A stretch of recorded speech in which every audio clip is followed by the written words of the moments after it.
Tira a máscara para fazer uma oração.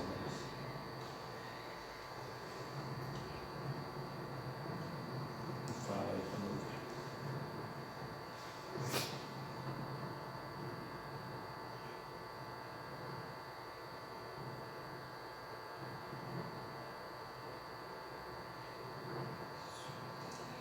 Cumprimento os irmãos na graça e na paz do Senhor, os que estão presentes e aqueles que estão distantes, que possamos desfrutar de momentos de fortalecimento da nossa fé pela palavra do Senhor.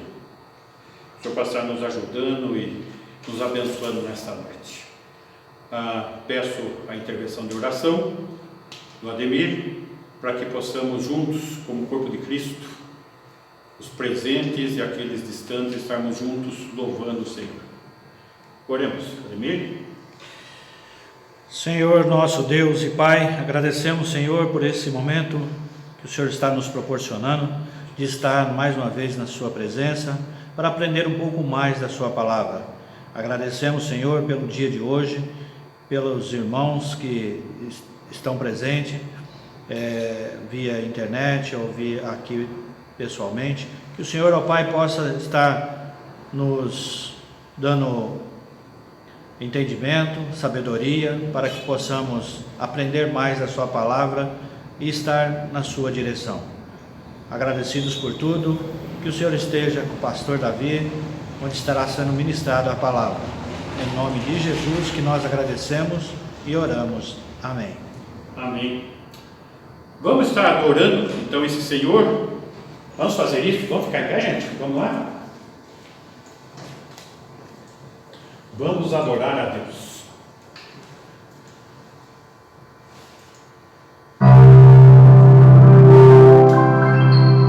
Vamos adorar a Deus. Vamos adorar a Deus. Vamos invocar seu nome.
para adorarmos a Ti, Senhor. Sabemos, Pai, que somos completamente dependentes de Ti, Senhor.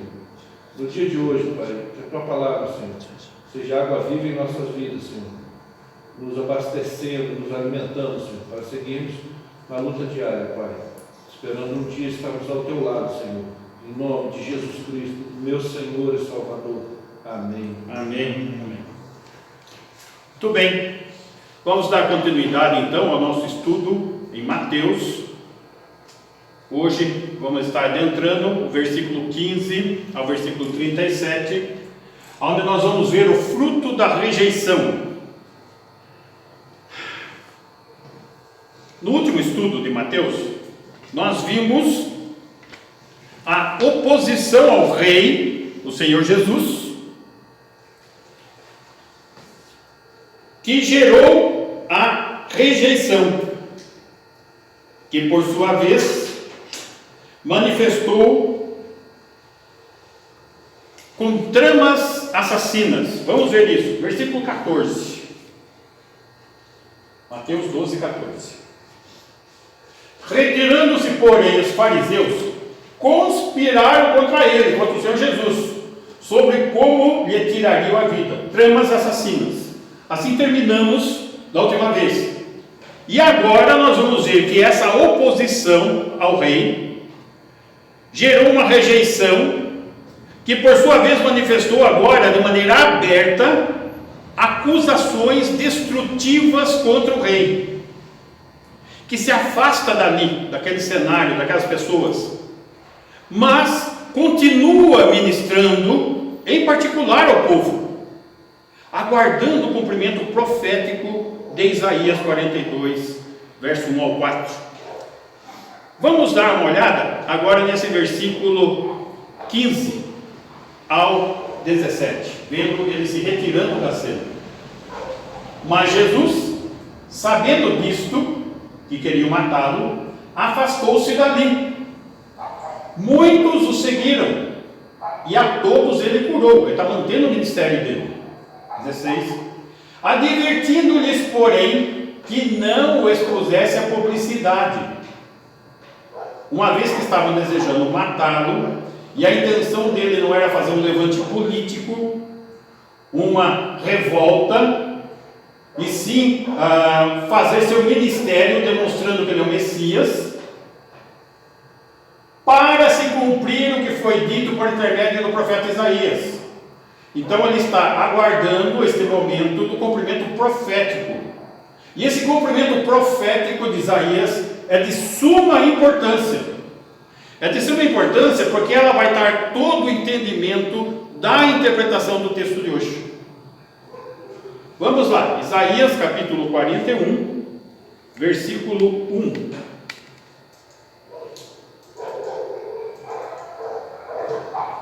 Calai-vos perante mim, ó ilhas, e os povos renovem as suas forças. Cheguem-se e então falem, cheguemo-nos e pleiteemos juntos. Quem suscitou do Oriente aquele a cujos passos segue a vitória? Quem faz que as nações se lhe submetam? Notem, nações, gentios.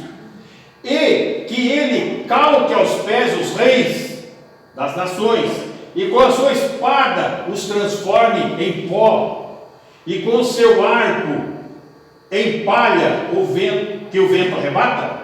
3. Persegue-os e passa adiante em segurança, por uma vereda que seus pés jamais trilharam. 4. Quem fez e executou tudo isso? Aquele que desde o princípio tem chamado as gerações à existência. Eu, o Senhor, o primeiro, e com os últimos eu mesmo. Esse texto aqui que está em jogo, é desse texto que Jesus está se referindo. Pode voltar lá, Bia, aí. Mateus 12, versículo 18. Notem, aqui ele vai estar citando o texto de Isaías. Eis aqui o meu servo, que escolhi, o meu amado, em quem minha alma se compraz. Farei repousar sobre ele o meu espírito e ele anunciará juízo aos gentios. Eu acho que eu falei Isaías 41, é 42, não está batendo o texto aqui. 42, volta lá no 2. Eis aqui o meu servo, a quem sustenho, o meu escolhido, em que a minha alma se compraz. Pus sobre ele o meu espírito, e ele promulgará o direito para os gentios. Pode voltar lá. Não clamará, nem gritará, nem fará ouvir a sua voz na praça. Não era para promulgar o seu ministério. Pode voltar lá em Mateus. Ele está se referindo a esse texto que eu errei o capítulo. Eis aqui o meu servo que escolhi. Está se referindo a Jesus. O meu amado, em quem a minha alma se compraz. Farei repousar sobre ele o meu espírito e ele anunciará juízo aos gentios. Note, Jesus está guardando o cumprimento profético de Isaías 42. Qual aspecto, essencialmente, essa parte aqui? Farei repousar sobre ele o meu espírito. Vamos lembrar que Jesus, sendo Deus homem, tudo que ele realizou como homem, pelo poder do Espírito.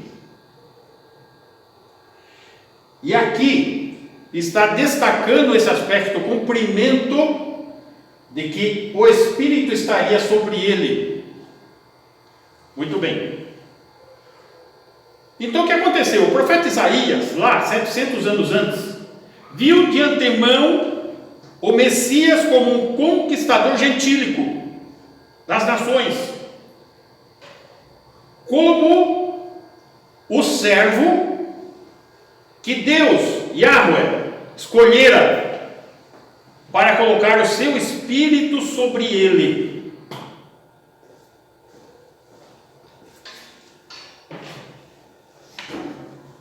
E aqui, tudo que está sendo descrito está apontando uma ação diante da rejeição de Israel. Israel está rejeitando. E o mundo gentílico se torna mais enfático no ministério de Jesus, apontando mudanças no seu ministério. E tudo com descrição como profetizado. Aqui está sendo a sementinha. O Messias, ele não pisaria os desprivilegiados. Vai lá em Isaías 42, versículo 3 e 4. Não esmagará a cana quebrada, nem apagará a torcida que fumega, em verdade promulgará o direito. 4. Não desanimará, nem se quebrará, até que ponha na terra o direito, e as terras do mar aguardarão a sua doutrina. As terras do mar, dos gentios. Então o Messias não pisaria os menos privilegiados para poder alcançar seus objetivos ministeriais. Antes, ele encorajaria os quebrantados de coração, até que seu ministério estabelecesse seu juízo, e no seu nome esperarão os gentios como seus súditos, pois não há esperança para o mundo fora do Messias. Isso é algo muito importante. As pessoas todo dia buscam esperança para esse mundo, e não existe esperança para esse mundo fora do Messias de Israel. Isso é algo que tem que ficar patente e claro em nossas mentes. A solução que aqui é necessária não é uma solução com limitações humanas, com as fragilidades humanas, com as fraquezas humanas. Somente o Messias pode realizar isso.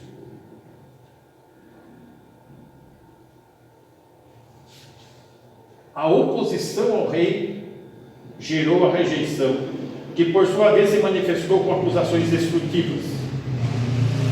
Que acusações são essas? Vamos voltar lá no texto e vamos fazer uma leitura corrente agora do texto. Capítulo 12, versículo 22. Versículo 20, nós pulamos, né? Versículo 20. Ao 20 e 21, que fala lá de desmaiar, isso? Pode por 22 mesmo. Então, lhe trouxeram um endemoniado, cego e mudo, e ele o curou, passando o mudo a falar e a ver. E toda a multidão se admirava e dizia: é este porventura o filho de Davi? Mas os fariseus, ouvindo isto, murmuravam: este não expele demônios, senão pelo poder de Beelzebu, maioral dos demônios. Jesus, porém, conhecendo-lhes os pensamentos, disse: todo reino dividido contra si mesmo ficará deserto, e toda cidade ou casa dividida contra si mesma não subsistirá. Se Satanás espelha Satanás, dividido está contra si mesmo. Como, pois, subsistirá o seu reino? E se eu expulso demônios por Beelzebu, por quem os expulsam vossos filhos? Por isso, eles mesmos serão os vossos juízes. Se, porém, eu expulso demônios pelo Espírito de Deus, certamente é chegado o reino de Deus sobre vós. Ou como pode alguém entrar na casa do valente e roubar-lhe os bens, sem primeiro amarrá-lo? E então lhe saqueará a casa. Quem não é por mim, é contra mim, e quem comigo não ajunta, espalha. Por isso vos declaro: todo pecado e blasfêmia serão perdoados aos homens, mas a blasfêmia contra o Espírito não será perdoada. Se alguém proferir alguma palavra contra o Filho do Homem, ser-lhe-á isso perdoado. Mas se alguém falar contra o Espírito Santo, não se lhe será isso perdoado, nem neste mundo, nem no porvir. Ou fazei a árvore boa e o seu fruto bom, ou a árvore má e o seu fruto mau, porque pelo fruto se conhece a árvore. Raça de víboras, como podeis falar coisas boas sendo maus? Porque a boca fala do que está cheio o coração. Sim. O homem bom tira do tesouro bom coisas boas, mas o homem mau do mau tesouro tira coisas más. Digo-vos que de toda palavra frívola que proferirem os homens, dela darão conta no dia do juízo. Porque pelas tuas palavras serás justificado, e pelas tuas palavras serás condenado. Vamos começar a trabalhar o nosso texto. Versículo 22, por favor.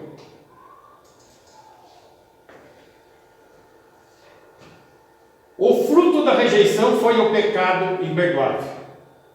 Versículo 22 e 23. O sinal messiânico. Vamos compreender aqui. Então lhe trouxeram um endemoniado, cego e mudo, e ele o curou, passando o mudo a falar e a ver. 23. E toda a multidão se admirava e dizia: é este porventura o filho de Davi? Pode voltar no 22.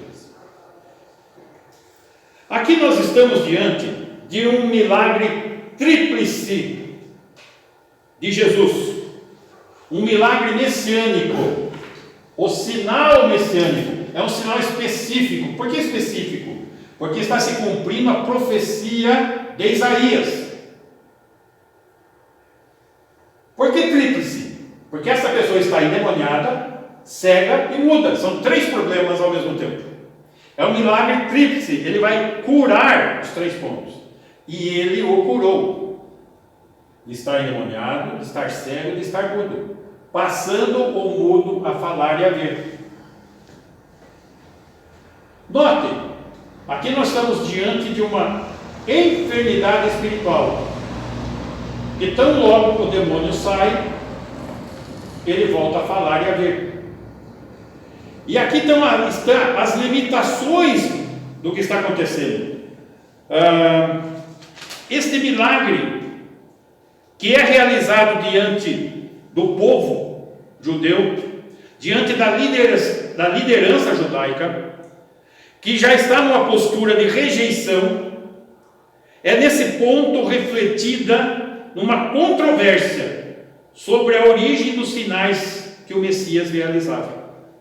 Eles viram o milagre messiânico, o sinal messiânico, e eles não contestam se aquilo aconteceu, eles contestam a fonte do acontecimento.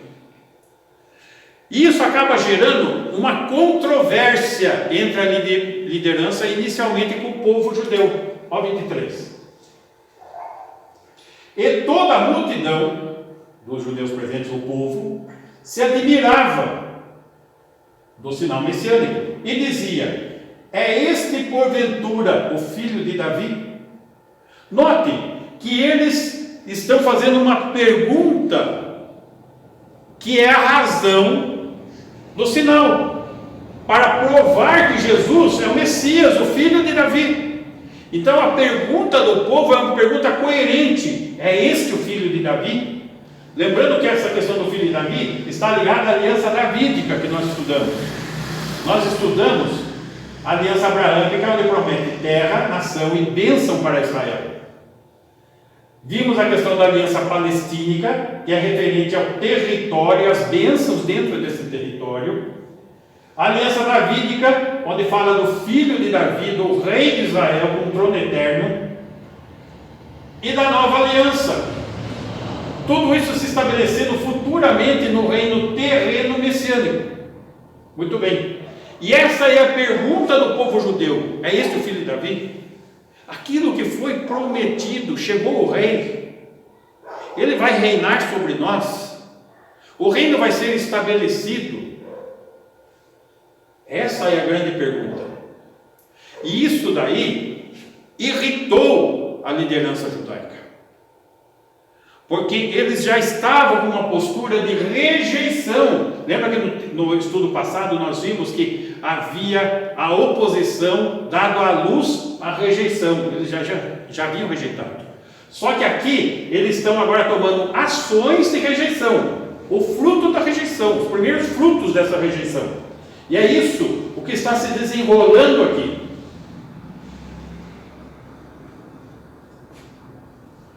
Só que isso levanta uma acusação, versículo 24. Mas os fariseus, a liderança judaica, ouvindo isto, murmuravam, porque eles já estavam rejeitando. Este não expele demônios, senão pelo poder de Beelzebul, maioral dos demônios. Este não é o filho de Davi. Este é o endemoniado. É alguém pactuado com Satanás, que está tirando o demônio desse homem com a força do próprio Satanás. Essa é a resposta da liderança judaica na sua posição de rejeição.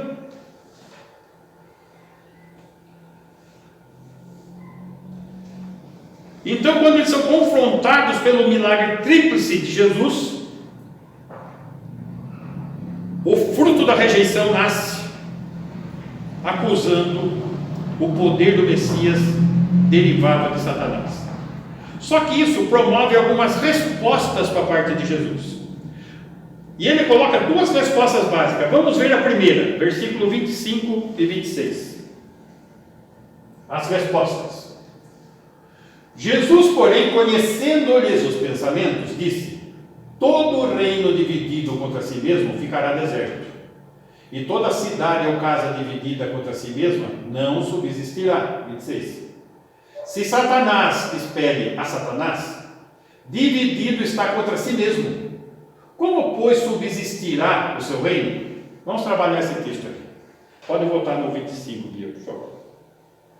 Então, o que Jesus estava fazendo? Ele estava apontando, demonstrando a insensatez da liderança judaica, dizendo que nenhum reino ou casa dividida contra si mesmo pode ter sucesso. O que ele está querendo dizer com isso? que Satanás tem um reino. Isso já havia sido dito lá no Mateus capítulo 4. Pode voltar lá. Mateus 4, versículo 8. Levou-o ainda o diabo a um monte muito alto, mostrou-lhe todos os reinos do mundo e a glória deles. Note, quem está aqui tentando Jesus? Satanás, o diabo. E ele está mostrando os reinos do mundo. Note, ele disse: tudo isto te darei se prostrado me adorares. Satanás tem um reino, e o reino que ele tem é o quê? É o mundo, é a humanidade. Isso está ficando claro, e Jesus está deixando isso muito claro na história que ele está montando aqui. Satanás tem um reino, Satanás também tem uma casa. Pode voltar lá no texto 12, 25. Qual a casa? O corpo do endemoniado, referindo ao corpo do homem possuído. Esta é a casa. Agora, se Satanás expulsa os demônios, ele está se opondo a si mesmo. São os seus agentes que estão dominando aquele homem. Então ele não vai se opor a ele mesmo, ele não vai contra seus agentes, ele não vai dividir seu reino, ele não vai destruir a casa que é aquele endemoniado.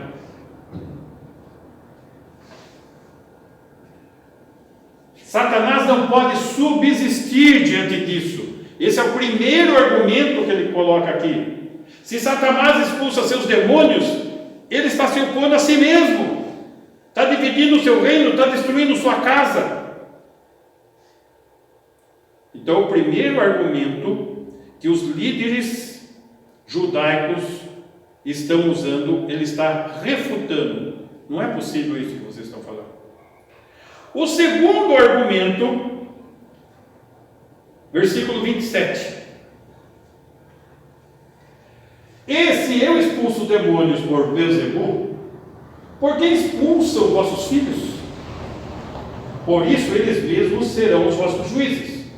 Vamos primeiro entender qual argumento que Jesus está usando aqui. Se o poder de expulsar demônios fosse satânico, então por quem expulsam os vossos filhos? Eles também expulsavam demônios, só que esse demônio específico eles não tinham condição de expulsar. Para expulsar um demônio, você tem que identificar o demônio, expulsá-lo pelo nome. Agora, não existia comunicação com o demônio ali. Ele era cego e mudo, não tinha como saber o demônio. E Jesus chega e expulsa. Agora, qual é o argumento de Jesus aqui? Se os vossos filhos expulsam, será que eles expulsam pelo poder de demônios também? É isso que ele está questionando. E a verdade é óbvia. Veja o versículo 28. Se, porém, eu expulso demônios pelo Espírito de Deus, certamente é chegado o reino de Deus sobre vós. Olha a resposta de Jesus. A verdade maior do que está acontecendo está sendo levantada aqui. Jesus expulsava o quê? Pelo poder do Espírito Santo. Não é isso que dizia Isaías 42:1? É o cumprimento de Isaías 42:1. Mas a liderança judaica se orgulhava do seu conhecimento da Escritura e não estava admitindo que o reino de Deus estava sobre eles. Eles não estavam admitindo que Jesus é o Messias. Eles não estavam admitindo que Jesus é o Rei prometido. Eles não estavam admitindo que estava se cumprindo a Isaías 42:1 naquele momento. Então eles não estavam admitindo que Jesus estava entre eles. E eles ainda não haviam entendido que o Messias, o Rei, estava lá. Era Jesus. Versículo 29. Ou, como pode alguém entrar na casa do valente e roubar-lhe os bens sem primeiro amarrá-lo? E então lhe saqueará a casa? Para melhor compreensão, Jesus, o Messias, ilustra. O valente, o homem forte, representa quem? Satanás.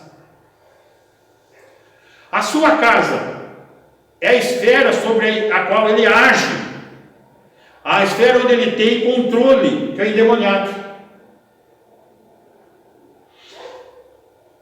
E notem, como pode alguém entrar na casa do valente, que é Satanás, e roubar-lhe os bens? Quais são os bens? Os demônios, os anjos caídos que estão debaixo do seu controle. E o que ocorre? Amarra-se primeiro o valente, amarrá-lo. E essa questão de amarrar o valente, é Jesus só que pode realizar isso. Somente ele pode entrar nessa casa, somente ele pode despojar desses bens, que são os demônios. Eu não sei quantos já tiveram a oportunidade de ver alguém endemoniado, de expelir o demônio, mas o interessante é que você dá uma ordem para o demônio que está amarrado, ele fica amarrado. E aqui precisamos compreender essa questão do amarrar.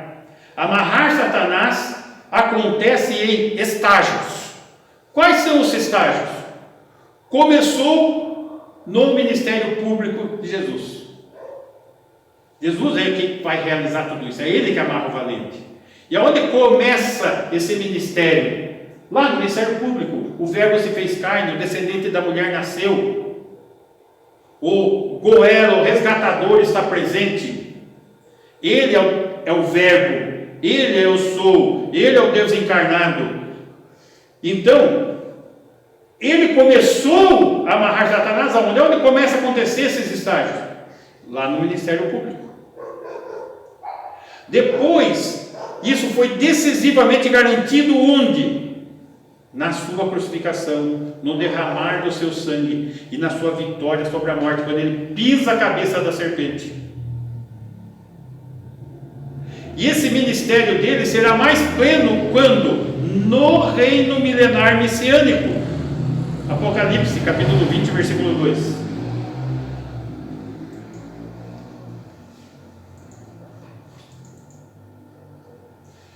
Ele segurou o dragão, a antiga serpente, que é o diabo, o Satanás, e o prendeu por 1000 anos.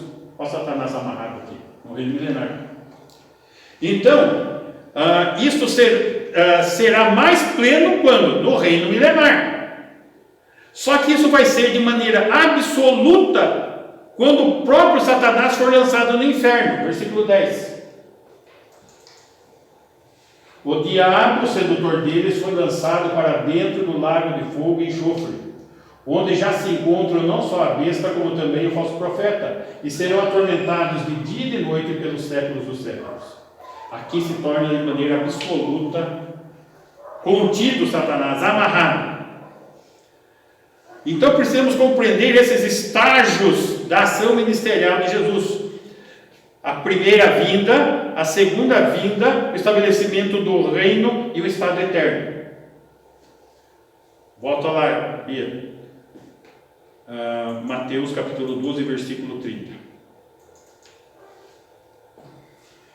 Quem não é por mim, é contra mim. E quem comigo não ajunta, espalha. Então, diante de tantas afirmações que Jesus faz, esclarece, ele faz uma afirmação agora que a liderança judaica não estava com ele. Não está juntando comigo. E se encontra, é isso que ele está dizendo. Ou seja, eram servos de Satanás, procurando frustrar o trabalho de Deus. Então a acusação que eles levantam contra Jesus, Jesus traz de volta para eles: servos de Satanás são vocês. Isso está dizendo no versículo 30. Porque eles estão impedindo a ação ministerial de Cristo. Isso leva Jesus a dar uma advertência. Versículo 31. Por isso vos declaro: todo pecado e blasfêmia serão perdoados aos homens, mas a blasfêmia contra o Espírito não será perdoada. Note, tem uma sequência: o sinal messiânico, a acusação, as respostas. Estamos na advertência. E a advertência que ele está dando inicial é o pecado contra o Espírito Santo. O fruto da rejeição foi o pecado imperdoável. O que custou essa rejeição para aquela geração, para aqueles judeus, para aquela liderança judaica? O pecado imperdoável. Por quê? Note, todo pecado de blasfêmia serão perdoados aos homens, mas a blasfêmia contra o Espírito. Por que blasfêmia contra o Espírito? Porque estava se cumprindo Isaías 42:1, onde o Espírito do Senhor estava sobre o seu servo Jesus, e ele estava curando aquele homem pelo poder do Espírito, e eles estavam dizendo que era Beelzebul, blasfêmia. Então aquele cenário é um cenário muito específico. Quanto ao pecado imperdoável por blasfemar contra o Espírito Santo, com relação ao cumprimento profético do Messias, que ele falou, que estava aguardando o cumprimento profético, como rei de Israel, naquele momento específico, com aquela geração incrédula, naquele momento, que estavam rejeitando o Messias, que estavam blasfemando, que não era pelo poder do Espírito Santo, e Jesus, como homem, estava cheio do Espírito Santo, mas pelo poder de Satanás. Assim, trata-se de uma situação muito específica. Não tem como você repetir essa situação. É uma cena que não tem como repetir. É um momento de cumprimento profético. Ali se cumpre. Que corresponde apenas àquele período, aquele momento, Jesus presente fisicamente ali, demonstrando ser ele o rei. Em especial naquele momento de cumprimento profético, na presença dele, o rei, tornando-se então um fato único e irreproduzível. Não tem como reproduzir de novo. Existem algumas coisas que não tem como reproduzir de novo. Jesus morreu uma única só vez na cruz e ressuscitou. Fato único, irreproduzível. A obra dele se completou, foi única, uma única e suficiente vez, diz as Escrituras. E aqui, esse momento de cumprimento profético, da plenitude do Espírito sobre ele, cumprindo a profecia de Isaías, é um fato único, não tem como se repetir. Então, esse pecado contra o Espírito Santo se limita a estas pessoas que estão presenciando um momento único que não tem como se repetir. Este é o pecado. Muito bem.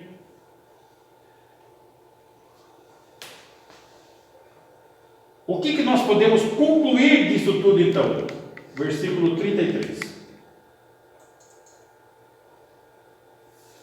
Ou fazei a árvore boa e o seu fruto bom, ou a árvore má e o seu fruto mau, porque pelo fruto se conhece a árvore. Vamos trabalhar um pouquinho esses versículos para concluir o ensinamento de Jesus. Até mesmo os fariseus, diante de tudo que eles estavam vendo acontecendo, estavam participando e estavam rejeitando, até mesmo eles, os fariseus, deveriam ter admitido que o Senhor Jesus produziu frutos bons ao expulsar os demônios. Eles deveriam ter feito isso, mas não fizeram. Olha, foi Satanás.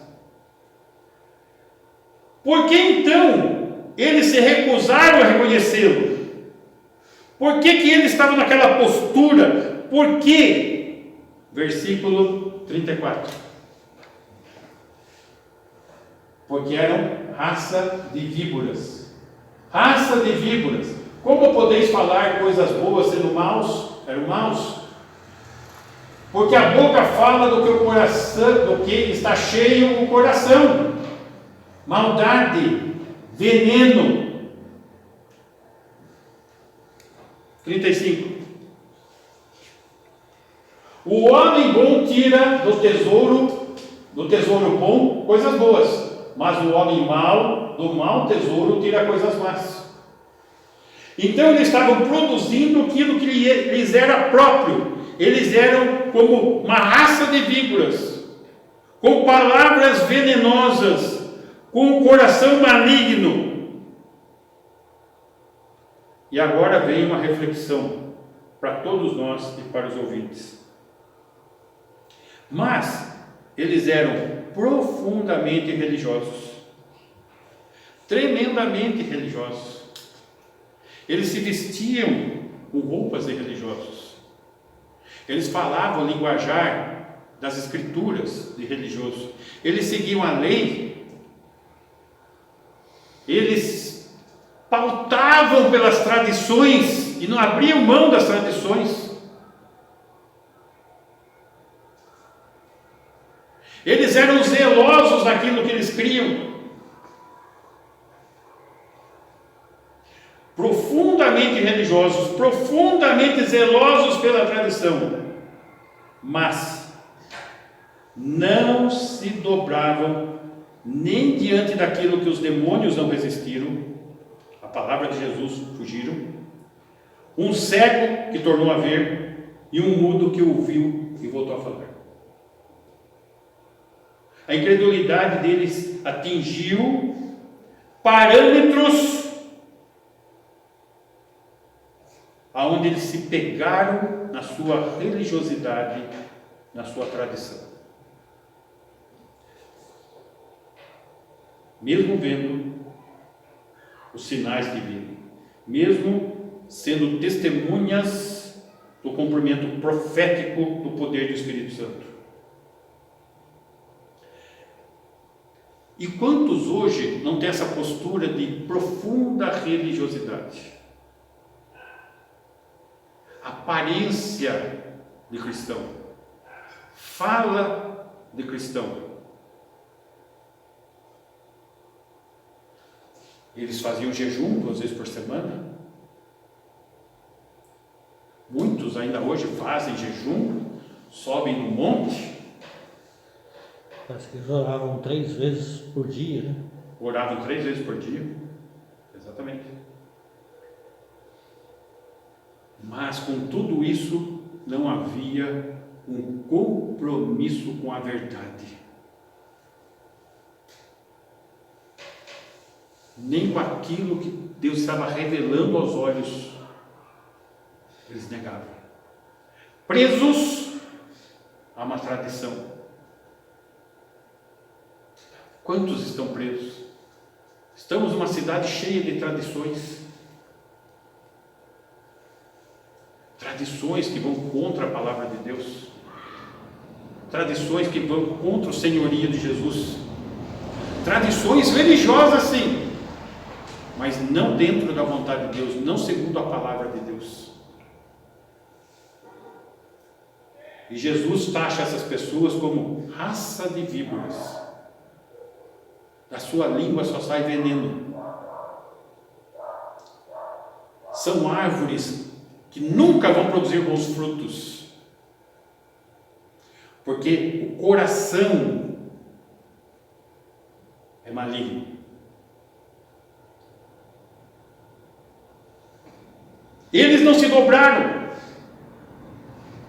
e as pessoas ainda não se dobram, e ainda manifestam palavras frívolas. Versículo 36. Digo-vos que toda palavra frívola que proferirem os homens, ela darão conta no dia do juízo. O que é uma palavra frívola? É uma palavra sem valor. É conversa fiada. São palavras impensadas. Quanto maior será a condenação para as palavras deliberadas de caso pensado, com decisões religiosas como dos fariseus.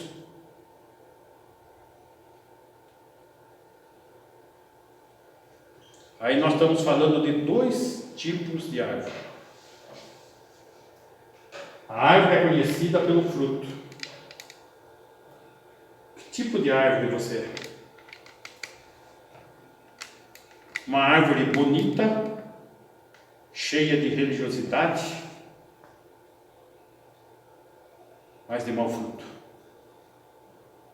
Cheia de tradição, mas de mau fruto. Cheia de zelo, mas maligna. Qual árvore?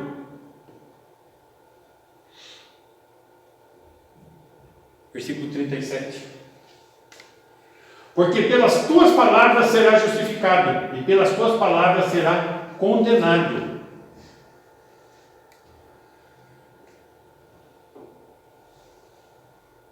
Não se engane. Você talvez não seja o tipo de árvore que você pensa que é. Isso só alivia a sua consciência. Mas analise de fato e de verdade. Não se engane. Não ache que você vai enganar o Senhor. Ele sabe. E ainda é tempo. Creia. Se submeta ao único Senhor. A única solução que há para mim e para a sua vida. E para este mundo tenebroso. Cujo Deus desse mundo é Satanás. E o mundo jaz no maligno. A única esperança é Jesus Cristo. Creia. Deposite sua vida nele. Abra mão de coisas humanas, de tradições humanas, de religiosidades e se prenda à palavra de Deus e ao único Deus verdadeiro capaz de salvar, Jesus Cristo. Amém? Vamos orar? Vamos ficar em pé?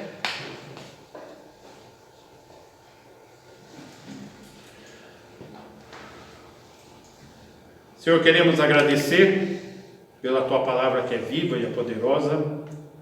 E tivemos o privilégio hoje de estudar as Tuas palavras naquele momento tão decisivo, onde os homens estavam com o coração endurecido, rejeitando a Tua pessoa, indo contra a verdade e colhendo os respectivos frutos do mal que estava dentro de seus corações, a condenação.